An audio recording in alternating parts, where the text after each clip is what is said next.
You're listening to the AZ Wildcats podcast. I'm your host, Mike Luke. All right, we're going to be coming at you from a different time today. Obviously, a little bit of a different situation here. Obviously, not going to be many people because a lot of people are cooler than me hanging out on Friday at 7:15. But we were at Section 7 all day today. Me and the great Shane Diefenbach behind the scenes, and there was a lot of Arizona players that made a lot of waves, and we're going to be utilizing these headlines throughout the rest of the year. But let's get to some of these players that really matter right here, and the first one is Koa Peat.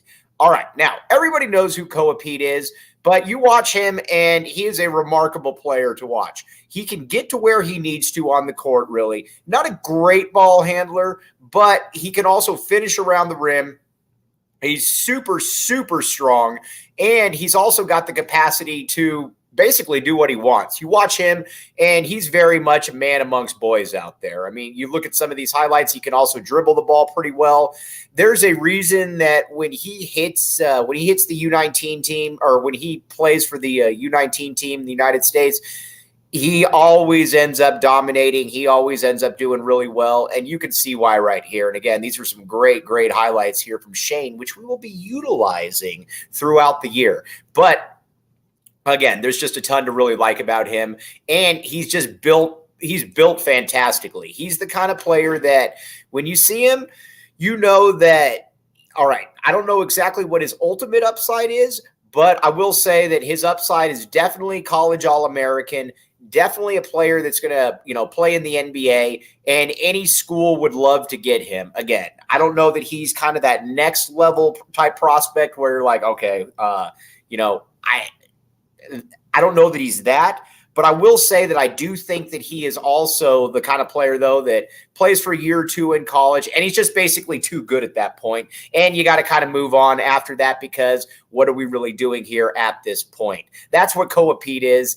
Just an easy no-brainer offer, and there's a reason that everybody from the U of A was there watching him, and that's because he is that dude right there. And, again, I don't know what else really to say about him other than the fact that that is what an elite level player looks like.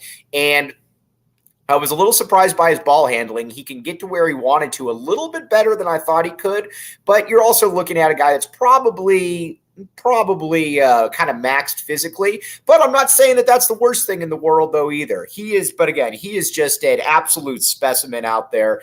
And Arizona was deep there. You had Steve Robinson, you had TJ Benson, you had the great Jack Murphy, who will be on this show later on in the week. Bobby Hurley, Shane Diefenbach, all those people were there. Also, on the way up there, guess where I went? Circle K. All right, make sure you're not missing out on all the great stuff. Right now, text PHNX to 31310 to join their SMS subscriber club and get a buy one, get one free offer on a 32-ounce Polar Pop.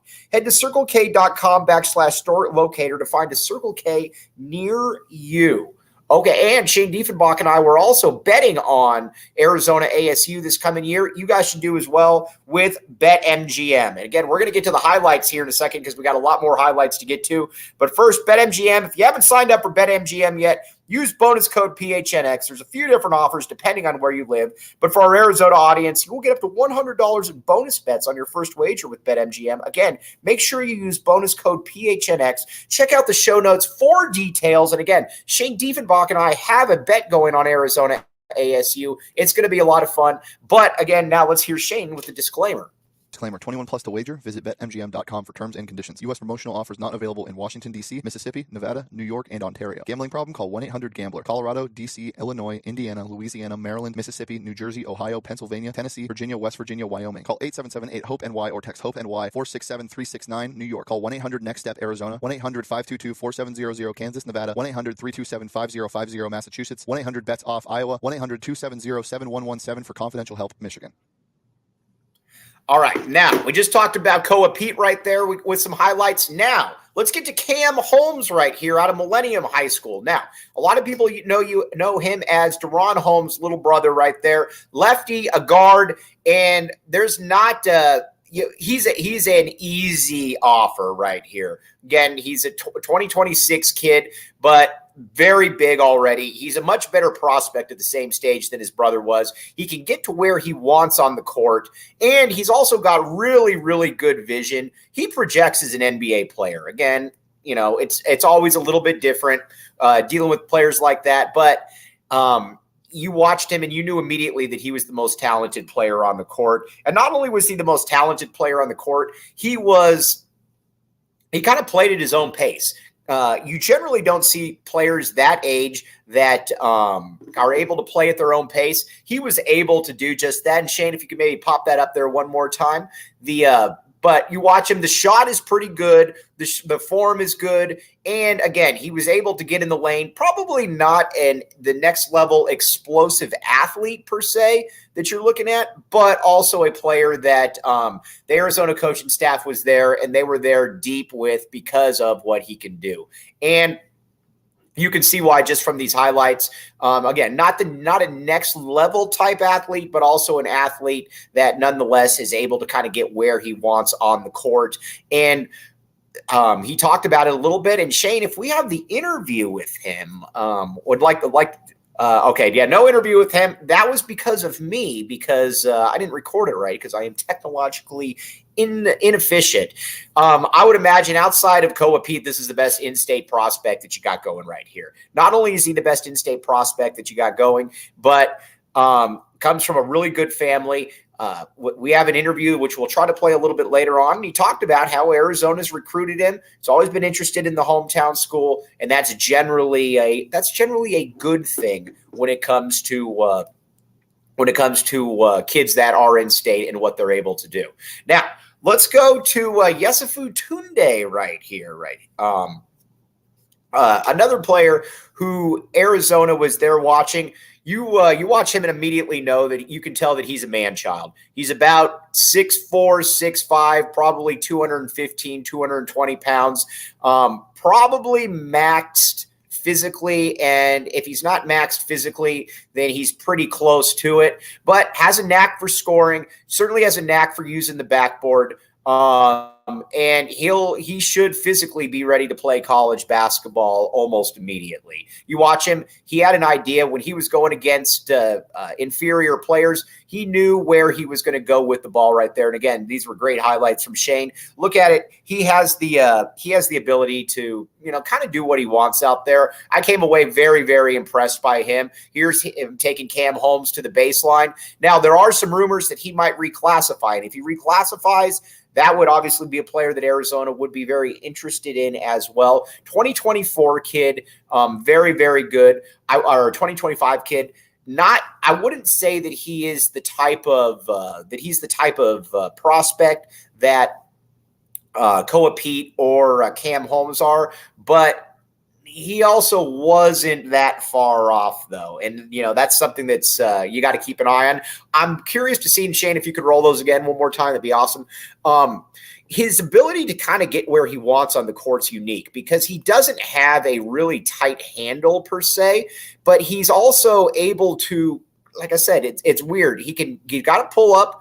But his main thing is just kind of abusing players down low, getting to where he needs to, and then either the pull-up, the drive, or whatever he sees fit. But there really wasn't anybody that could guard him physically, and you could tell why by just looking at him right here that he was going to take players that were not able to guard him, and he was going to do essentially what he wanted with them, and he essentially did just that. Big time guy. Arizona would obviously take him. I don't know that he's elite like the other players are, but again, he strikes me as a 2 or 3 year player, and physically he's ready to rock and roll. He's got a little Stanley in him. He's got a little Stanley Johnson in him, and that's not necessarily a bad thing. Now, when you look at him though, you do realize that not the tallest guy in the world right there. So maybe he could be one of the peaks, or maybe he couldn't. Not one of the 4 peaks right there, but with the 4 peaks, We're going to be talking about some other players. Koa Peat maybe a peak in the future, but Four Peaks, the official brew of PHNX Sports. Check out Four Peaks Brew or Four Peaks Pub to keep up with the latest on Arizona's hometown brewery. Must be 21 or older to drink Four Peaks. Please drink responsibly. I'm going to have a kilt lifter after this because I've had a long day and I have a massive headache from driving all day and watching basketball. But you know what? That's the price that we pay right here. And Tap and Bottle watch parties. We're going to have them back for football. We're going to also have them for basketball as well. All away games downtown or on the Northwest location right there. It's going to be a lot of fun. Check it out, Tap and Bottle. Oh, let's see. We got William Brad Allis in here as well. Let's see what William's connection is like. Hello, William. How are you doing? Coaching baseball. All right, William. So I don't blame you. So I'm gonna show you some of the highlights of guys that we went through right here. First, Shane, if you could bring up Koa Peat again, I'm curious to see what I was impressed by, Brad, is that he was just a man amongst boys out there. He was able to abuse smaller players, obviously, and his handle's a little bit better than you expect, and he just basically dominated players down low. He's the epitome of a top 5 player in his class, his explosion, and a guy that Arizona's rightfully prioritized. I'll tell you who he reminds me of, and he's a much better basketball player, but Martellus Bennett. Okay. Martellus Bennett played on the same AAU team as Finn Dianabon, and Martellus Bennett was the better basketball player. Right. He was a guy who could have played a powerful small forward combo forward in college if he had focused on that and not football. Obviously he chose football, but he kind of reminds me of that. He reminds me a lot of those Texas combo forwards we've seen. Johnson, who almost went to U of A, who went to Texas. He's that man among boys, but yet athletic and skilled. Right. And that's kind of what it reminds me of. Yeah, he may not have a pure position like you would like. He's not a pure power forward, I don't think. Ironically enough, he might be a better version of Keshad Johnson. Right. Right. Athletic, tough, skilled, big, strong. But he's certainly. Strikes me. I don't want to diminish him as a basketball. He's a really, really good basketball player, but he's not traditional. He strikes me as the kind of player that's going to go to college for a year or two. I don't know that he's going to play in the NBA for 12, 13 years. So I'm not saying that, but he strikes me as the kind of guy that's going to go to college for a year or two. Maybe not the greatest NBA prospect in the world, but it's the Tyler Hansborough thing where you're just abusing college players. And after a while, it's like, well, it's time to go on somewhere else. Could he be Danny Granger? I think Granger's a little too smooth with the ball. Okay. But Granger was, when I think of those combo forwards, Granger, the guy from Xavier who played for Miller for years, David West. Yeah, that kind of player again, who's not a pure 4. Maybe even like an Otto Porter type, who big, right, strong, but yet still might wind up on the wing despite being built like a fullback. Right, for sure. All right, now let's get to some Cam Holmes highlights here. I came away incredibly impressed by Cam Holmes. Lefty, every bit of 6'6", and he can get into the lane. He's Duron Holmes' little brother. He can get into the lane. He can finish. Probably not really a point guard per se, but he's got a lot of playmaking type skills to him. Another native Phoenician right there, Brad. He's not a next level athlete, but I came away very impressed by him. No, but he's that, again, you talk about smooth. He's a smooth player. Yeah. He's that lanky, long. He's not the athlete that Dallin Terry is, but they're built very similar. They look a lot alike physically from the neck down. But yeah, he's kind of that pure big guard, lanky wing that Arizona, frankly, doesn't have on this year's team. So he's a nice player, very different than his brother, who was more of a bruising. His brother's more like Koa Peat than, they look more like brothers than Pete and Holmes look like their other brothers. Is obviously Pete's one brother's 300-pound lineman, and Holmes's brother's a 6'8" bruising power forward. Right, but he another no-brainer offer. Arizona was there. Arizona was there front and center. I do like what they're doing as well. They're prioritizing kids early now. I don't know if that's because of something else or whatever, but they were at all of these kids' games right here. You could tell that, especially in state, these were the players that they wanted to get. Yeah, and obviously, now that they're in year 3 of this program, they can start building for the future. They were building for the present. Yeah. So much those first 2 years, because Miller did the same thing. Miller didn't offer a lot of kids who were freshmen and sophomore until that second or third year. I mean, he was still trying to build a roster, and thankfully, thanks Tim Floyd. Right. But that's what he was doing when he first got on campus, trying to build that first and second year team, as opposed to trying to build for the future. And now, obviously this roster's set. It may be set for most of next year as well. So you can look at, 25s, 26s, and really build for the future. That's what Lute used to do that at the end of the summer. Right. Obviously now with your recruiting class full and not going to need a lot of guys in that next class, you can really focus on the future and be, what were they, 3 deep today? Yeah, 5 for sure. deep if I count you and Shear. And Bruce showed up late. Yeah. So, okay, now let's let me show you Tounde now right here. He to me is fascinating because he's got a lot of a Stanley Johnson type build to him. He's definitely physically, I don't know how much better he's going to get. He can abuse smaller guys, obviously. I don't know what kind of prospect he is per se at the NBA level, but he's obviously a very good college player. With guys like this that are kind of physically maxed and about 6'4", you just wonder how much better they can get. But he'll also look like an easy offer. I'm going to really date myself here. You know who he reminds me of? Who? Emmanuel Negadu. Who? Wow! All right, I like it. Very Brewster similar Academy. build, similar athleticism. I think Negadu was maybe a little more physical, and obviously I haven't seen this kid in person. I'm seeing clips, highlights. I saw Negadu play about 10 times in person, but they remind me of very similar players. And again, half our audience doesn't even know who that kid was, but that kid, had he not had some health issues, I think was going to be a special player. Originally committed to Arizona, ended up going elsewhere after Lute retired. But that's my initial thought. Brandon Jennings, Jeff Withy, Emmanuel Negadu. One of the 2 greatest classes that never were. Correct. Yes. All right. Now let's get to Carter Bryant right here. And again, props to the great Shane Diefenbach. Brad, this kid's the goods right here. Basketball, you can tell basketball kind of comes naturally to him. He's very smooth. He can get the ball. He posts up. His passing, and Shane made this point a bunch. His passing is next level. He can essentially get where he needs to on the court. He can finish. He's the real deal. He's the total package, Brad. I came away very impressed.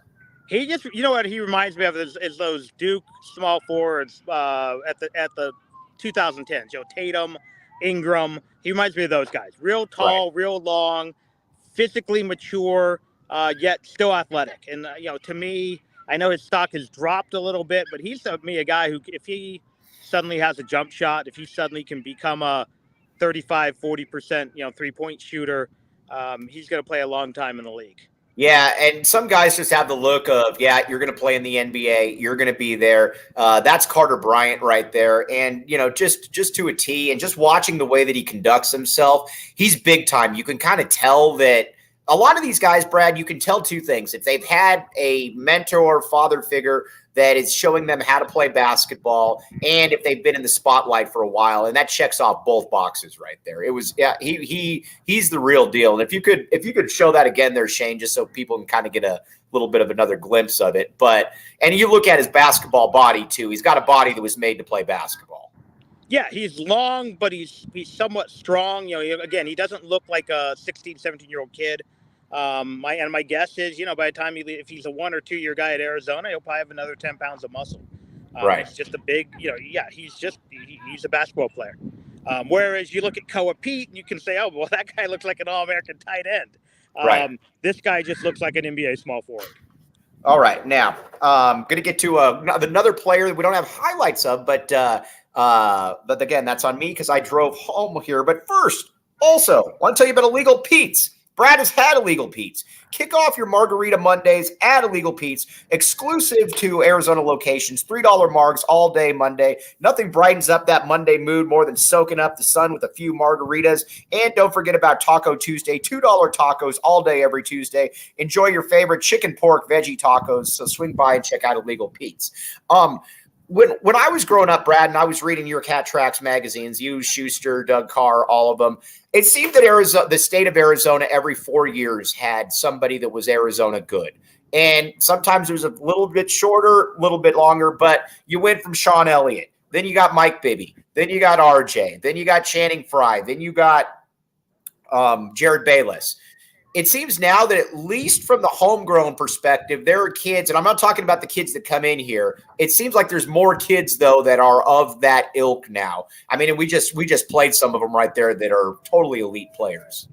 I mean, it's really a sociology experiment. And you look at the, growth of Phoenix, I would say, 13 to 20 years ago, right?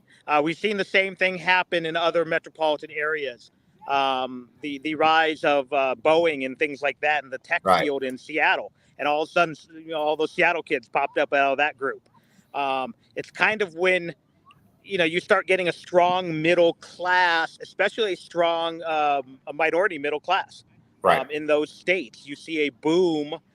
We've seen it in Houston when the Nigerian immigration, and they took to basketball, not soccer. We've seen it now in Canada with an influx of that again, in many cases it is Nigerian middle class. You've seen it in Phoenix as more tech jobs came to Phoenix, as Phoenix grew from a top 15 market to what are they, the sixth biggest television market? Sixth biggest, right? Yeah.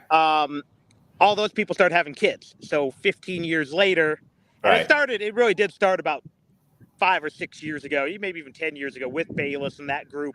If you remember Lawrence Hill and all those guys coming. Oh, Joey Shaw, Christian Polk. Yeah, but it's gone further. And then you add in the fact that once you add these prep schools, the level of competition in summer ball and things like that, travel ball just grows, and you develop more players. But we're seeing it in Phoenix in football as well. Arizona has always produced baseball players. They've always produced, girls volleyball players, softball players. But now we're seeing it in those two sports, where you're getting more football players out of Phoenix. Just look at this NFL draft, with Bijan as a first rounder, Kelly Ringo, Lathan Ransom next year. Right. Tucson's still playing catch up in many ways, as Tucson has not had the population boom that Phoenix has had in the last 10 years. But yeah, that's what you're seeing here. Same thing you saw out of Seattle again, maybe 10 years ago. And so another guy that we weren't able to film, but I got to see a little bit of Braden Burries, 6'4" kid, 2025 guy, kind of more of a shooter, but talking with some people, watching him just shortly. He's another player that Arizona will offer. It just feels good to watch these players and know that Arizona, again, I'm not asking for a Sean Miller thing where you're offering 25 kids, but it does feel like Arizona's got a pretty good sound recruiting strategy going forward here, Brad. Yeah, and with so many of them being in state or at least in the region, obviously, SoCal, Texas, these guys are able to come for unofficials, and they're able to be around this team. And that has helped. You've seen Jed Fish is doing the same thing. Getting these kids on campus a few times, they interact, they make friends. Stoops did that very well. Miller did that very well. Right. Miller was able to get kids to make unofficial visits. But if you can get a kid coming down 2 or 3 times during the season and, on his own dime, but he hangs out and he after the game, he's eating with those guys, you're going to land a lot of those guys. And the fact that Phoenix has so many of them, or the fact that, there are some, convenient now flights out of Southern California, out of, the Dallas area with American Airlines and things like that. Plug, I guess. I just gave you. There you go. I like it. But they should eat illegal Pete's in Four Peaks. So, but that's the fact is you can do that at Arizona. And it's something Arizona has taken advantage of. And frankly, ASU hasn't. Right, for sure. Now, one other thing, Bobby Hurley was there, by the way. One other thing, Saturday Neon. Check it out. See this cool A right here? This is from Saturday Neon. Go to SaturdayNeon.com and use code PHNX for 10% off your order today. Free shipping for orders over $200. Company started by 2 friends and former college roommates that have officially licensed collegiate logo LED neon signs. All right. Basically, it's a little bit of a shorter pod today. Brad, appreciate you hopping on right here. Wanted to give the people some highlights. Shane, you are the man right there for making that happen. We're going to continue to milk those highlights all summer. Brad, Allis, though, tell the people what you're doing right now. This is the final practice for the intermediate Flowing Wells All-Star team. They'll play tomorrow night against a combined Tucson Mountain CDO team in the first round of the All-Star tournament. And we're optimistic. We went 11-1 during the regular season. So we got our work cut out for us. We got a bad draw in the bracket, but the kids are getting their last work in, and we're excited. Do you expect an early arriving crowd? I think there's another tournament going on there as well, so it's going to be a busy. We're at Crossroads Park out in Marana, which is a great facility. I'm at Curtis Park right now is KB Thiel, so astutely determined, and guys getting their work in. All right, Brad. For Brad Allis, I'm Mike Luke. I'll be back with you on Monday. Jack Murphy coming on as well. But and Shane behind the scenes, dude, really appreciate you, my guy. We'll be back with you on Monday. Brad, appreciate you pinch hitting figuratively and literally right there as well. So for Brad Allis, I'm Mike Luke. You've been listening to the AZ Wildcats podcast.